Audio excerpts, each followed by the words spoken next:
Exodus chapter 10. And the Lord said unto Moses, Go in unto Pharaoh, for I have hardened his heart and the heart of his servants, that I might shew these my sons before him, and that thou mayest tell in the ears of thy son and of thy son's son what things I have wrought in Egypt, and my signs which I have done among them, that ye may know how that I am the Lord. And Moses and Aaron came in unto Pharaoh and said unto him, Thus saith the Lord God of the Hebrews, How long wilt thou refuse to humble thyself before me? Let my people go, that they may serve me. Else, if thou refuse to let my people go, behold, tomorrow will I bring the locusts into thy coast, and they shall cover the face of the earth, that one cannot be able to see the earth. And they shall eat the residue of that which is escaped, which remaineth unto you from the hail, and shall eat every tree which groweth for you out of the field.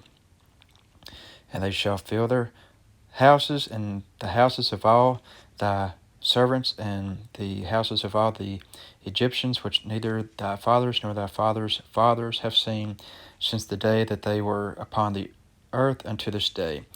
And he turned himself and went out from Pharaoh.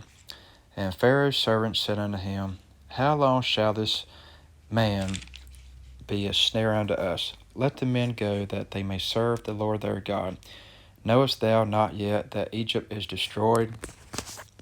And Moses and Aaron were brought again unto Pharaoh, and he said unto them, Go serve the Lord your God, but who are they that shall go? And Moses said, We will go with our young and with our old, with our sons and with our daughters, with our flocks and with our herds will we go, for we must hold a feast unto the Lord. And he said unto them, Let the Lord be so with you, as I will let you go, and your little ones look to it, for evil is before you. Not so, go now ye that are men, and serve the Lord, for that ye did desire. And they were driven out from Pharaoh's presence. And the Lord said unto Moses, Stretch out thine hand over the land of Egypt for the locusts, that they may come up upon the land of Egypt, and eat every herb of the land, even all that the hail hath left. And Moses stretched forth his rod over the land of Egypt, and the Lord brought an east wind upon the land all that day and all that night, and when it was morning, the east wind brought the locusts. And the locusts went up over all the land of Egypt, and rested in all the coast of Egypt. Very grievous were they. Before them there were no such locusts as they, neither after them shall be such.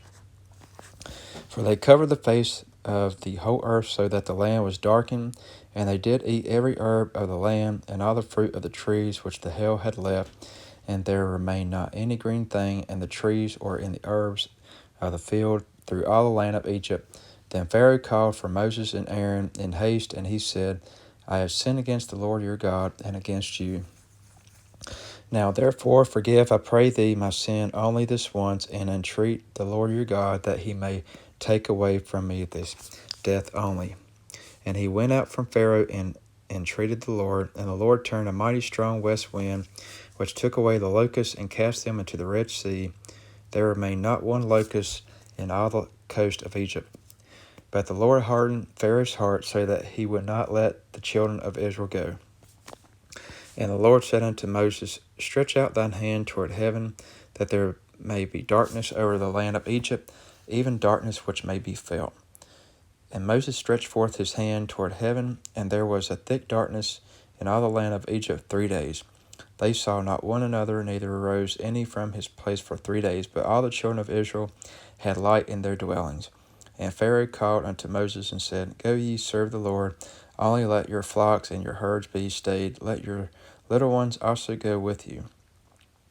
And Moses said, Thou must give us also sacrifices and burnt offerings, that we may sacrifice unto the Lord our God. Our cattle also shall go with us, there shall not an hoof be left behind, for thereof must we take to serve the Lord our God, and we know not with what we must serve the Lord until we come thither. But the Lord hardened Pharaoh's heart, and he would not let them go. And Pharaoh said unto him, Get thee from me, take heed to thyself, see my face no more. For in that day thou seest my face, thou shalt die. And Moses said, Thou hast spoken well. I will see thy face again no more.